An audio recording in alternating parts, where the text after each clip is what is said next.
Onga sa vera nei tula o le fiafifa pe fo i le whaafunga malu na tātou tinu. Ona pa ia lea tu so lava se fata whaitau langa fa pe fo. Te mamti nā mātutua. Ia ma tātou pānga māsani o lo o mau me tātou whaasara longa i esfarele o vai estaitas. Ia mālo whalang, mālo fo i le tau watai. Ia mālo fo i le tau tua le tātou tinu. E le tau tununga ia o lo o manuia le lau telo le tātou tinu. Ia lofa maleanga le o le tua. Ia le nā. Mi te refa pe mai, ia mālo o whai anga mai. Le ai, o whi kau i le ia, uno fo i arteimi fu le leonga kasi kia male me le isfufuanga. O whi kau i alo tuai mai watu fu whafunga le tenu. O le kau whai i rwa mungi anga o si o kau so funga. Oi, ngā kau whau ua ma whae e a au i. O mai a kama, o ngā se le usu. Ia o la fui kau fu o kuanga sala o le tia kukungi. Te lol mea le inga mai le inga, o malo si karpelo i longa whare tua. E no e whonga mua. O kei mi umai le wha maoni, e mere kau karasa o i whare tua. O kei mi whainga e aki di fula i vaire mua. E alena. Ia, e au ngā te mele, langa na mantua o te sau mele i tūlangi sifo. Ia, e awhale lua o walwese mai mao. Ai o mai nei, wa te ale wha. Au la lava, e mua ile sa vali ele tangata fo le. Ai, o se au onga le lei fo ile mea nei. A wai tō tele i rātou ma tangata. E tuai loa. Panic loa. Ia na so na tau ma whai ala ia le. Whaafiofi atu le tāwale i, so na o omi e tau lalo le. O le apa le sao o le tāwale. Ale me moni. Ia, awa tuai, wa te tau loa, o na e malama le lei le me tau whai, o lau saunga le mu, ma saunga le mu, o istangata, wala au le whale whai ngā ruenga. O e 5 minute tuai, o le tūlanga. Ia wai le se controllinga, ia le tūlanga le pisi o le awala le teimi e tasi. Sa o le vaenga pito sililea tau e tanua i le nefia fisa vea. A whaia ua e tuai le whalwhainga lunga po o se fuafua ngā le ainga po le ka le sia. Whai le mu pelo sa. E ke whiu ke koe kam whai hu ile le toi whatu pito pepio nei tau. Ai a olonga i dupu fulo le pampa tu pampa tatu tawan.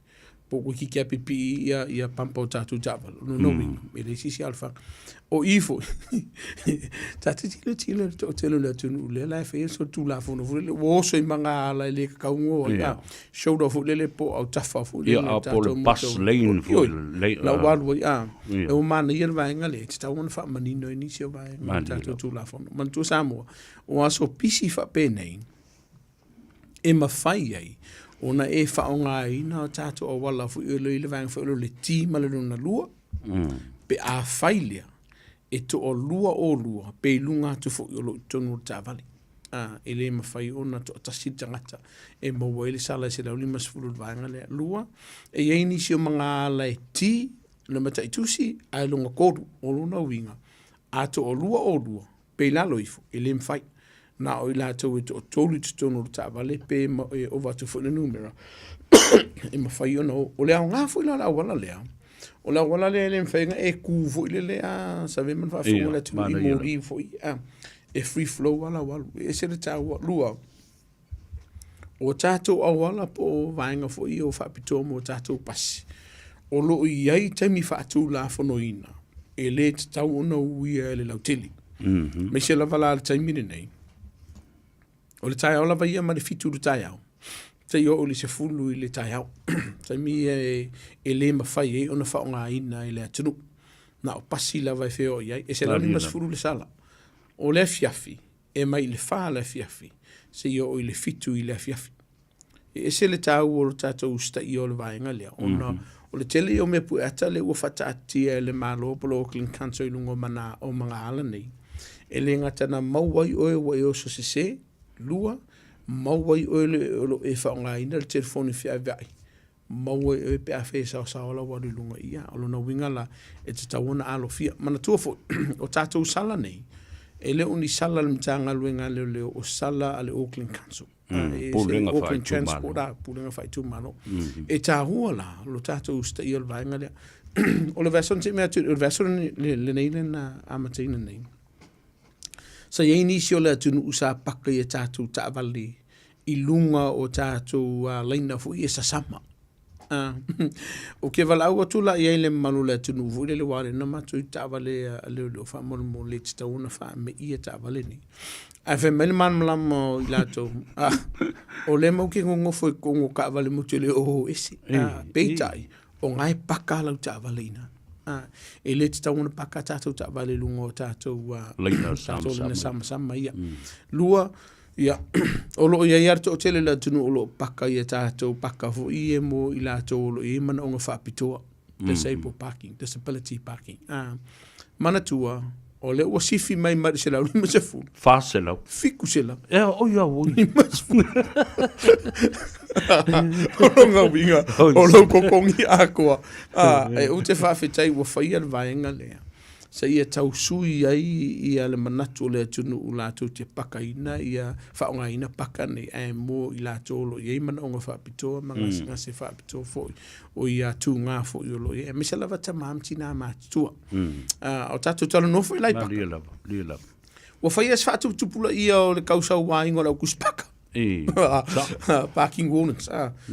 O le whaia so nei leana iei nisio i lātou, nisio le atunu u leana whao lima i lātou manatua. E le aise mafua anga, e tu sia e ma avatu se sala mai i lātou nei, pe a whai o lo e usta ia ai a inga ma vaenga o le tulafono. Manatua, o i lātou nei, e ma whai ona o lātou avatu ina le sala i ate o e pea ua paka se selo sa. Lua, pe a whai ua umale le stala, po le warrant of fitness foi o lo sa. O vaenga pito i silia i ona tāua. E paka le linga sama, paka le linga fo le o tangata fo i o disability parking. Mo i lato le imanang whapitua. Ko i uma pe polosa. E iai i lalo le tulafono, le marusianga whare tulafono. Le ai a te tauma le pule i lato. Lato te avatuina se sala i ate oi. Mari. Peitai, wa vai ama le whanonua. O lo sa waina i lātou nei. E se la le tā ua whamanu mo le Samoa. A whai e kere mga e moso sala. Paka le lei se paka e te ilo o la e whetau i mai lalo le tulafono. Whai pe polo sa. Wa o isia vai ngā leo lo le whiwhi le tunu whai mero so e kupera wari ia. O ngai, ai le ai. Vai ngā la vai o le tulafono lo wha malo si e i lātou nei. Ono wa iai tulafono umona whaatati ti e tu malo te tas e winga tātou paka. E se le tāu o le vaenga le. O lo iai fo i la male man maru si anga whare tulafono fo le male iatou i lātou e William tanga luenga le le. Pe a wheo, o la iai tu load whaafonga la tunu, o lo iai se ta i whaula i titi tono le tā vale. O lo iai le whanau la iti e le te tau ona no nofo i tā vale. A o le loka i konga o lako e le tangata mtole. Whailau ngai o inga, whailau fuafuanga i e mautino, i e usta ia vaenga o le tūlafo. Alofia i vaenga whapia. Wa e whautuala ia seu bato e whai maa ave lana disability card. Wa pauror kanga kai kasi seu manu ai lima disability. Ia rena. E tā ua tele le bere wa tā anga i ai. Ia ai maise.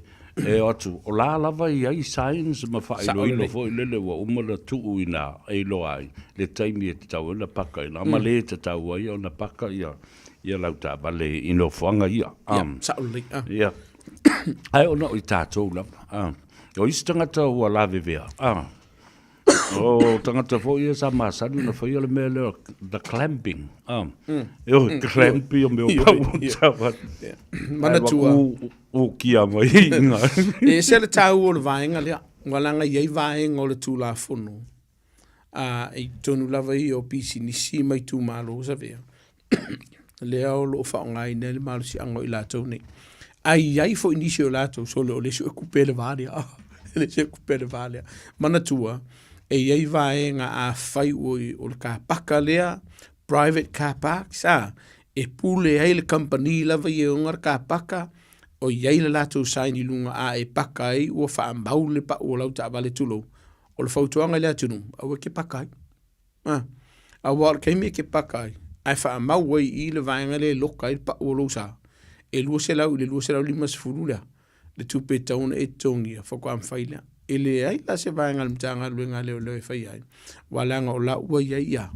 Ia tulafono ma whailo ilo o whailo le atunu. O ke pakasi. Ya la me na whai le sto ina. Walua kulola e maule la kuloka kala a koa pa uranga vale kia. Ai sui le spiar walua. Ya, pau wala whautuanga e sila e lo saunga le mu. Sila e lo se vaenga e ono awhia e tulafono.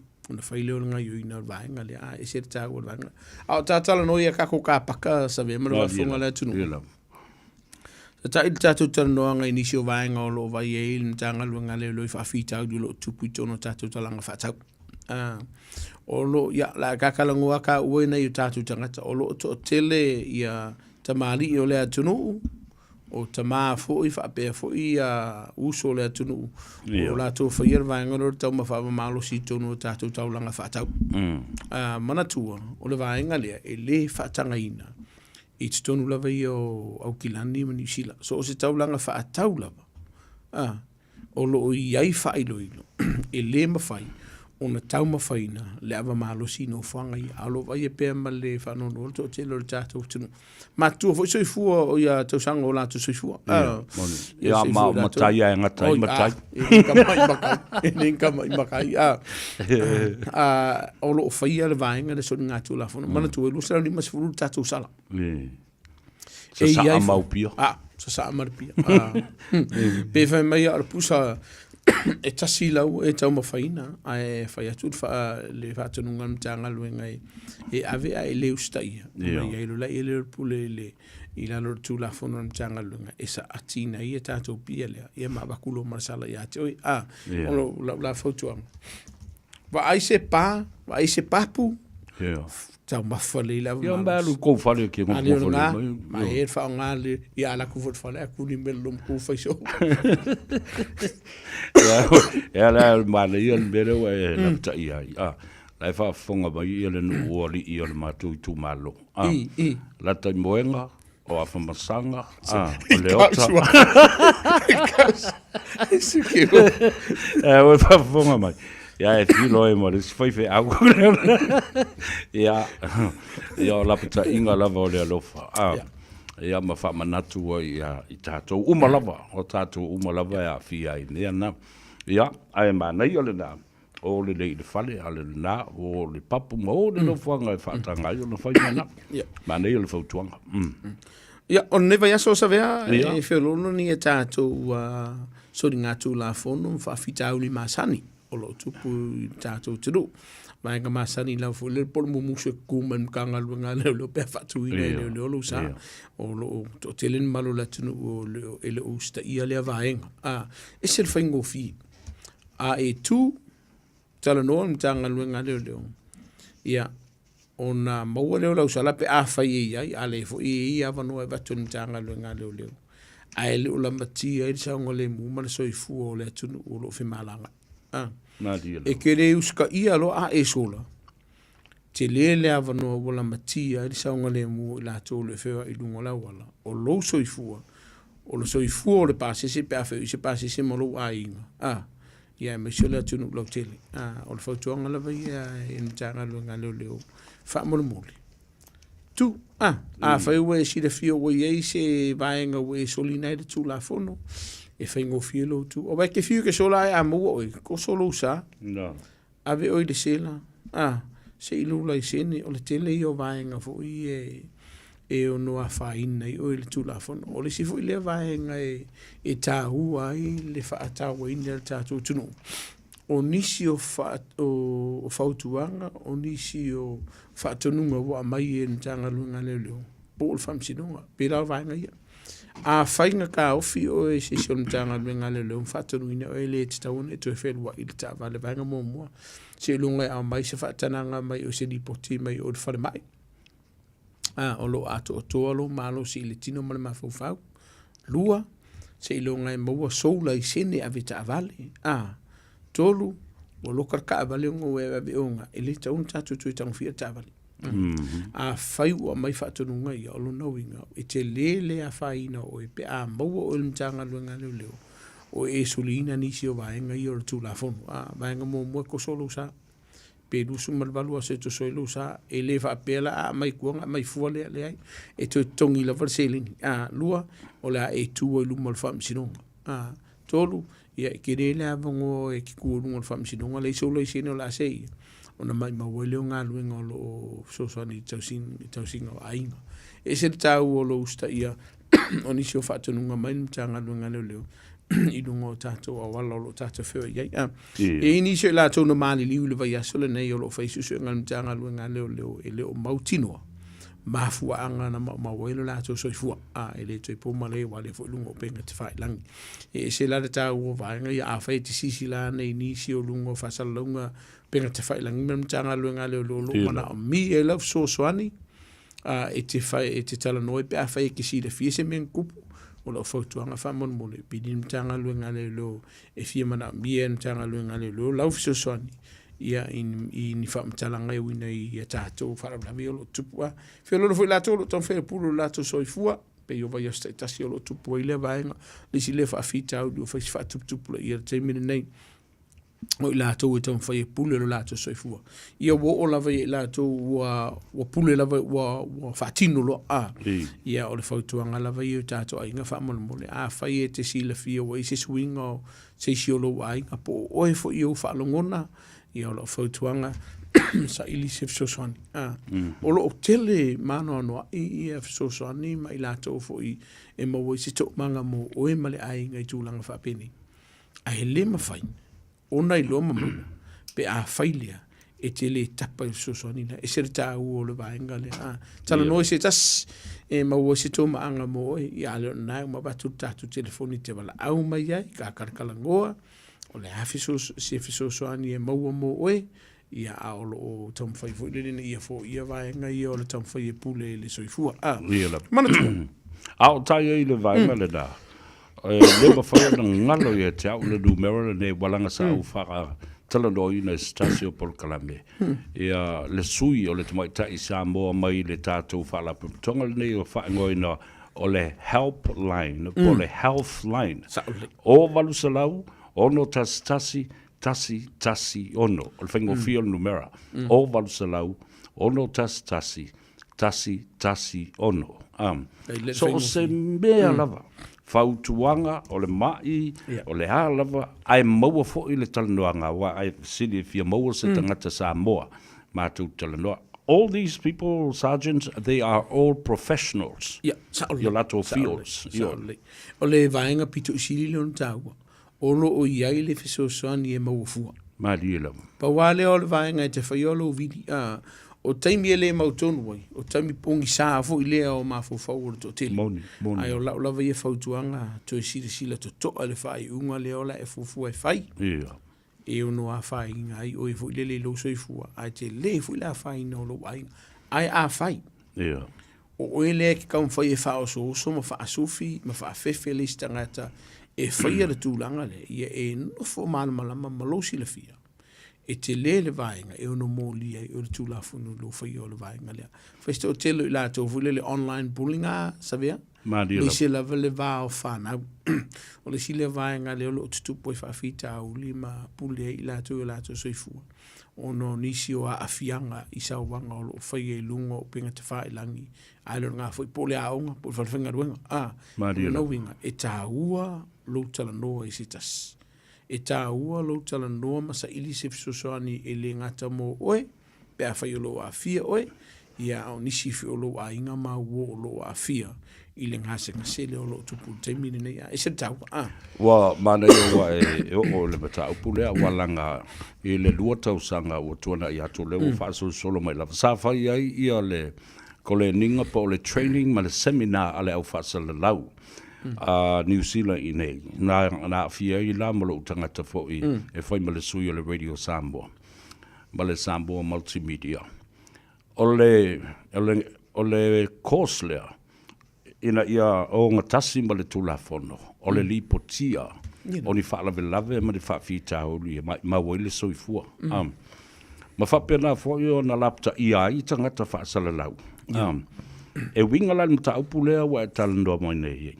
pa sa no ye o le fa sofi po o le tu lei ma le tau mafai e alu stangata e fa tino le mele o le pule le ola e fa tanga la fonga la ai ia nisi o le tio e pe o le tio le Sydney Australia na fa oso ye le fa fine lai fa ye le por kalame ia se tasi na ita ia au te ofo le mori e tangata lai Australia o le fine le mafai ia sili pe alu te pule lo wola vai atu ale fa fonga ma le tapo inga le atu ia ana o se le tio i nei po se platform i nei wa leva na tau fangole o le ngali ile na ma le fine le wa fa tolu le fai le fine le upu le na i tangata foi ona e mafua mai le malamba i Tulafono le ngalwenga ia o se ai pe fa fetai o le wa e papa i yo wa o si le vai nga ta ua i fa funga le tunu po ila vai fai winga fa pe no ta urte mo sola e fa o solis kanga fa fefelis kanga i fai le pule le soifu a ele lipotia ele se me kupo yo le pumuniana o ele nga le vai nga la le so si nga Tulafono la volo tupu sa wanga i tonu lo ainga ele ma fai ona mo lir tangata lea i le Tulafono pe fai fufanga ntanga le ngale lo pe a faile marka kong fongo ai le fai se nga lo se lipoti ma ave se fasia ele nga kasi se maka upu le fa sino ila fa mtalanga fo le o lo na winga o la vi fa tonga le tunu fai ke si la fia o lo i se so nga Tulafono so la se so nga Tulafono o lo fa tino ina ave lo fa sia na fai lo a fia i oi ave lo fai tionga ave sa li pokin tanga lo ngale lo e fai su engan ele le fo imam tanga lo ngale lo fa pe ele o lava muni mau ele o lava fa mauni ngai le o fongo fo alai lava mo no tupu ni pe fe ya te malo ai ngam fatele ina i so nga Tulafono ai lim fa yung ailo ona le lipoti al tanga lo ngale lo e se ta wo ngale ele me ta wo la wa te tu la wo fio le li sa ti le ta una e fa mal la mai le tu e tu sa le soli Tulafono ale tangata na lo fa tino le soli nga Tulafono ma le tangata foi na whaatonuina ma whaia le whaatonunga i le tangata le alu soli le Tulafono. E se le tau o le vaenga lea, wala ngai iai ia vaenga o tupu i ni usila nei, e whaamau ni ai le vaenga lea. Monio. A tātou toi foi tua i le vaenga pia, se vai teimi o le awhi, se lau i masfu ma le valu, pe tua lai titi atu foi. Lea sa iei le whaalawe lea na awhi ai se tasi alo le tunu lea na ia faoli mama maliwe ia le tangata le sa whenga luenga le banka le ESP Mangui Bridge e o fo tangata sa kiliva pizza ai fale le pizza le na maliwe manatua ia ele toi pomalai o lea na mo lia ia matuli whaasalang o siatali ilea a lo kangaka la lenga whaia wanga le sa ka o le mastermind le sa wha o sosoa le fo ina maua ia na wha maonia o na mo lianga ma o lena mo lia ma tuli fo no fa salang pela ona ta ur ke mi sola e kukusa e fu so nga Tulafono malo wa afianga fa yo o lea o lo ki kango fa kongu kama ki tulo fa fonga o tulo wa le ngana la fanga o ka kuile le fa shokile ri ai fa ma nia o wa ulenga fu inga ma fa fa ai fa king o le skangak te le vaenga o Tulafono e afia ia ne ia la semana tole tunu kunideri ila waile afia ai fa mauninga o ele e fa o soso yo po le ofo ta wail ta va i ma po a ni me fa pena te le vaenga o Tulafono e o no afia o vaenga e tona wa ele la ngona vo le no kumar koinga a faila o seri a faila o amionga ngare ringa o ka o ka o fasile ke o fasi mau mari o la ala se vainga ia e tele le vainga fo le e on no afia o ia faile fa mau ninga o vainga e se ta o vainga ia o tato tala no ni se tato solo te o lo fatino ina te mi nei ona e faisi tele solo te o lo fatino ina nei atu mana tu amole si la fia le atu e fa manu lu atu a fai ke vini mai e fai tio mai hule le fai sufanga mtanga luenga leo ia e iai ia vaenga ua umo na whaatatitia. Ina ia whaamauti noa i lato o loo whaia solo te ene o loo ngā tasi ma le tulafono. Mali. A iei lo solo ngā te e fo i e ua whafo aku ma vaenga ia o loo lima teita ina ia whainga solo ke. Na ilo leo vaenga e mawhai o na so ta ilam tanga luenga le leo. Peaceful protest na, po o tātou solo ke fo i e whai ma le fide mu, sa wadi le fide mu, ele ai ma se vaenga ia a fia i fu oi. Pe a whai e le usoli ina i la toni lea, le tulafono. O le tele la vala o le atunu, lo vala o mai se o le whai solo ke le kuku solo i, e le se a whainga. Pau wale vaenga tā umumua. Wa umanga avela ua palai i tātou pitonu, tātou council, o le ala a whai a mai se whaakaranga, a mai se whaalau loa ua iai. A whai e fia whai sau solo ke, e te tauna e so ta i le council, man tanga luenga le leo mai lātou uma. Mō le sau ngale mu, o i lātou o le aia i tonu o le taimi le a. E se le tāu o le vaenga nea. Ai yelo sor ke e fole lo a makang whaaleanga me kōkingo. Ma whai misa. E te le la whaenga o le tulafono. E ma whai o na mingo i elim kanga luenga leo. E tā whina lea. Solo ke e lea. Ma mō lia nisio i lātou pe a whai o wha maunia. Ua iei se soli ngā tulafono o wha tino hina. E wha maruru atu nai. Le malo le tino e wala o mai o la whi solo ke i miro moa po o tara ai a whai o solo ke e wa uma ona pasia mai leo iei se vaenga o soli ina i le tulafono luna winga. E le se mea mwhai unga whai pawana ngā luenga mtanga luenga leo o leo atu e wha mautinoa o lo saunga le mu ma sonunga le mea uma o le solo te ere. E o lava fo i solo te a whale whainga luenga o mtanga luenga me i e ta ua le tulafono industrial action se e ma whai o na whaia i lalo whiutanga inga e a ma leo. Ai ma se fo i council i o pulenga whai tu ma lo. Ia o le tāwule na, ai peila o mele o solo te e lena whai nei Amerika. E le meo le ICE, ia po le immigration officers, fo le lela meo e angba o ti ia stamba fo leo a lu.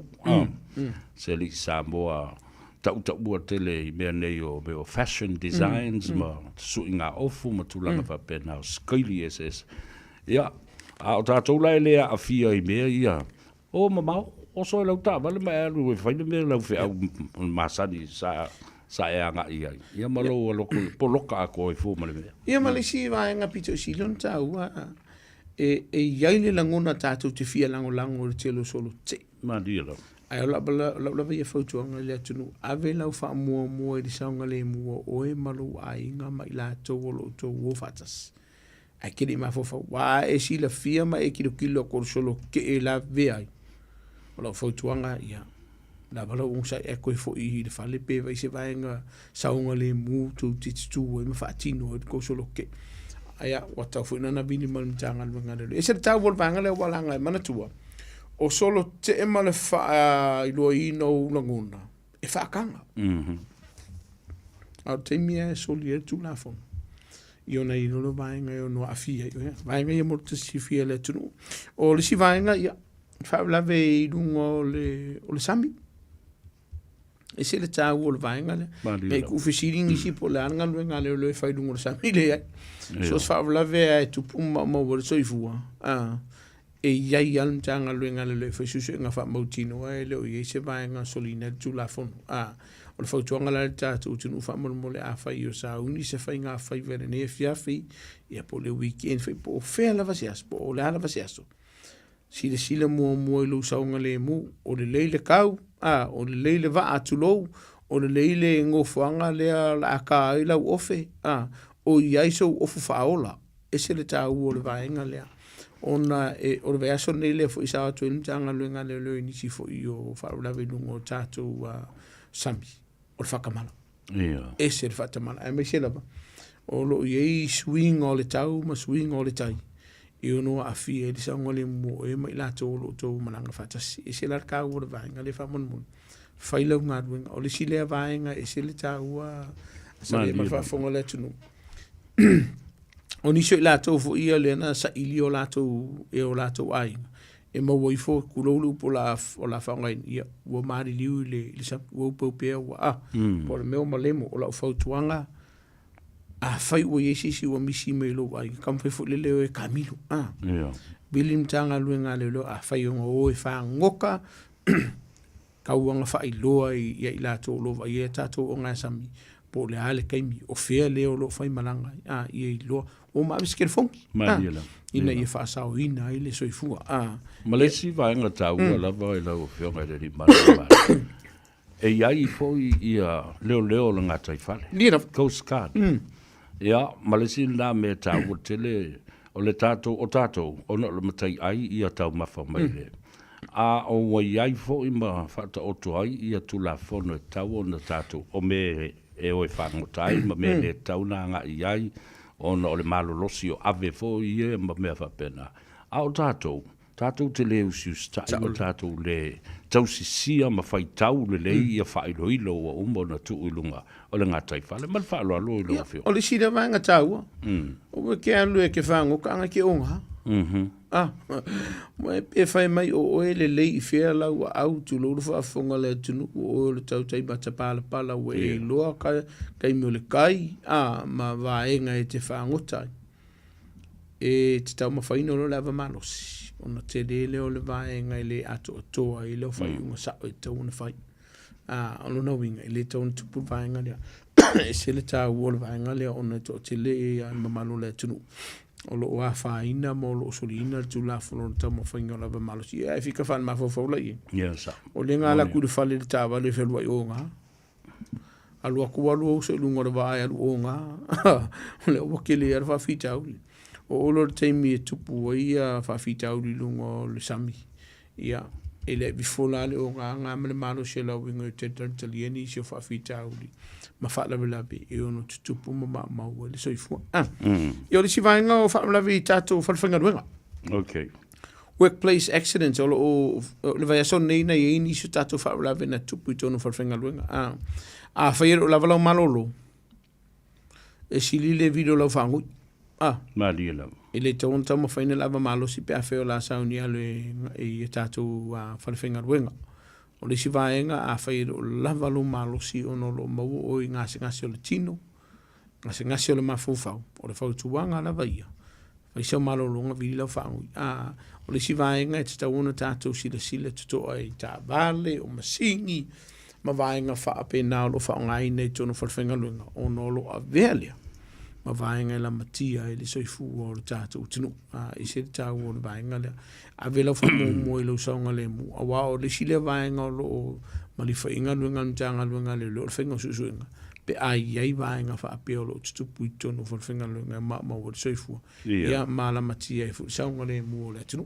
Man tua fo i lo whionga ri malu al malo. Langa stasi lo malo si anga le tūsia and drafting work safe policies. Tu sia o Tulafono mo le saunga le mu. E iai i o nisi o whalwhainga luenga. Nā ua maasari o na whaatino lato me tau o le random drug testing. Awa, o le awhianga o whala au whaasaina e mai se fōi po o le maluana ia po o le avamalosi. It impairs your judgment. It impairs your decision making. E te manatua, i pei whalare mea le nā o lo inu pia ai i le matawhanga a ta ele tamiti. E te whapea oe o lai te malosi mo le tūlanga le nā. Ai nā o nā e la tu tā oe ele a fo i le se ngalu. Ia e le mawhai na e... I rako, o pela ku se wheka maiki. E la ku e le mea le nā ia. A mai lo whai e tamiti mo le mawhutu mawhore le. O la lawa ia tilo i sa me malu wa funga le tunu e ofo i tonu ngā luenga o lo whianga i manitanga luenga leo. E ke whiwe ka whaavasenga le mawhawhau o le o ngā i le skaimi. Ta o le la. E poto a ia i ona langona maona manatu. I longa mawhawhau le kaimi lea. O la e sa oi, ai munumuri ange ngā ua mōre sila ke ifo. Ngano a koa na mene ngupu. E leo mautino, e leo mala mana tua. Kia ua whako se mai. Officer, why am I here? Who brought me here? Wakuwai, O nei vaenga nā mole siri fia. Tino, i saunga le mu le nei weekend mana tua.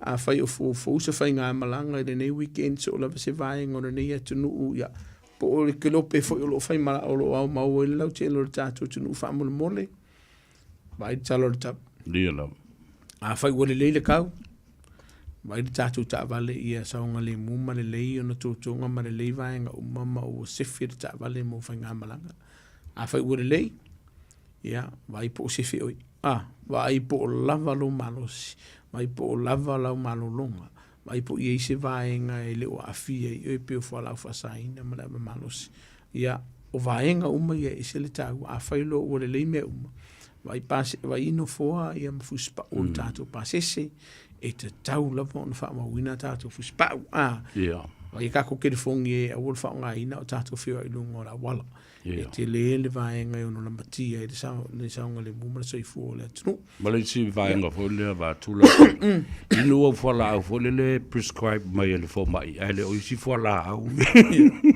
o le si vaenga tau la nga ye si fo la au le mai e ni mita meta i fo mai fai mai e ke ngoa e ke un kuri moi ai o ke kau mawhainga whala au ia e sa ungi se malanga e sile tau e peo nei tau ingun whala au le e mai mo le ngasi ngasi e wale ingun whala au whasainga o nei te le le whainga a whai olo o a whaina wa au le ngungu maro lo le whainga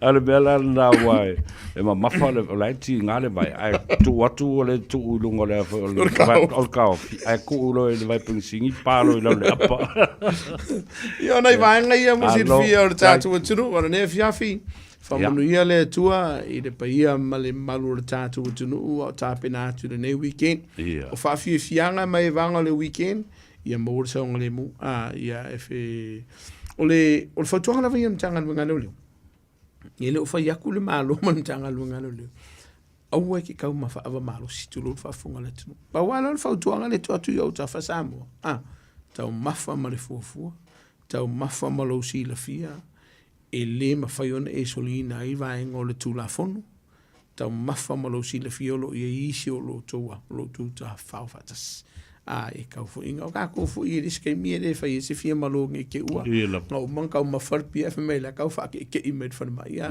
o vaenga i ele mana mia le mtanga luenga leo ia mana tua tato numera masani sa vea mana whafonga le tunu or tas o tato numera leo e vile mtanga luenga leo se whaula whafusi o lo tupu te mine nei o lo la matia ele soifua saunga le mume me to tino tasi o lima o tato numera le e mawhaiona e whai e nungolo penga te whailangi e mawhai whaiona e vilina le tato telefoni e li po tia ini si o vaenga i mtanga luenga leo pe whaali e lo fina ngano ai leo se whaula whafusi o le orua tasi o valu whaiva o le numera le to o nei mawale sosani mo i lau lavanga ngana whaamamalama vaenga o le tulafono mo lo si la fia ia me se foi o laua ia te tau ia o tātou a maura nea tunu whamnia le tua i lau whionga sa vera pe foi le wharatua mana no whaalo ma lai ngā li mo se weekend fia se weekend manuia whamnia foi le tua i le lolo o le tātou tunu so lava se tafora nea tunu mana ne ke lope ia maua o tau se weekend fia ma se weekend manuia vea foi le ne tūlana fia ia vatoi whamai se ngai i se wainga i uso matua whawhine o le walau pa ia le atua i se mātua tina po se o anti te wā ngā on sale le whau whailangi le wholaunga ia o a whaamānoloina fo i le atua na ngā nuenga ia maua o tau uso matua whawhine le lotutele le mawhana fo i ka kou o matu tātou mana malama i au onga le tala lei o langi mele o le whaavolo tātou tau sinio ma i lasa te whio me le tātou li whaola tātou toi mafuta e maua le tātou a ingar file e mua le tua tātou tāpena atu mo toi aso se tātou tina ia whaaftai fo i seo anti ngā luenga le lei sa ia whai e tonu seo mātou a inga e mai fo le tapu e fuina fo i olo fo i whaatau waa ia e whamonu ia le tua tafi mala le whai ngā malanga le ne fiafi whamangalo ia le atali pe a whai o iei se upu o le tau tamani i lau whaafonga o se anga fo o le tau tamani i lau sila sila ia o te matua tu ia te o Samoa e mangalo i le ati le ne fiafi whamonu ia le tua tātou tue whila i le vesa fom so i fom i manuia malo whafteitele lawa i lau whionga le malo le malo o lea ua seu i whanua ia le whaatamaso ali inga fo na ile ngā tai whale ia ba ua manawa le toali i na ua paule sunga i le malo le malo i le tau wha mā lama lama ina ma le whamanatu, o le mea tāua, o le whamanatu ia te oe. O Oe Male Tulafono e te saunga le muai. Saunga le mu fo i maisi tangata. Ia, ai toi te tau mai lewa yaso. O le ambo fo i sisi whapoponga. Wa tasi le meo o misi ia tea. Awa, o le taiaone. Na whailo mai ai le fionga le alori i. Ia le sui le radio Samoa ia pia. Le sunga ia autanga vaia. To a valu tina mata mai tai mo lia i le whao o lima. Ai mo lia le whao o lima. I o latu tai to lua. Ono le ava malosi. Na leo mai ama ping. A o le tā ua la o le o whaia sea o onga tā ua lava le Samoa Victim Support Group.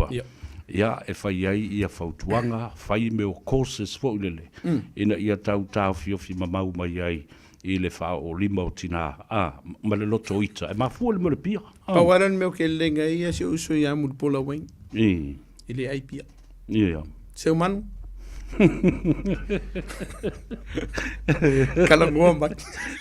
Vewe mai e kalangoa. Seu manu, kalangoa mai. Ai, e se meo whawhakura, kalangoa mai sa ki. Ai, e manuia tele la tau. Ia tātala i mai whanua. Ia, manuia tele o whaiva e whai unga leiva yaso ma le sa pati fo. Ia, wha soifua. Ia, manuia.